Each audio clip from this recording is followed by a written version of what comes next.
अस्सलाम वालेकुम व्यूअर्स। फैसल वाडा साहब की जो गैर मशरूत माफ़ी थी मीडिया के ऊपर लाइव दिखाई गई। सुप्रीम कोर्ट के चीफ जस्टिस साहब जो हमारे काजी फायज ईसा साहब है वो इनको ऐसे समझा रहे थे जैसे एक बाप एक बेटे को समझाता है,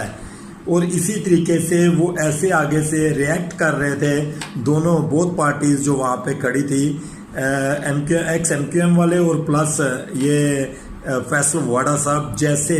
एक बाप के सामने मोहतरम बच्चे खड़े होते हैं और बड़े अच्छे इखलाक के साथ उनकी बात सुनते हैं और उनकी हाँ में हाँ मिलाते हैं, और उसके बाद बाहर निकल कर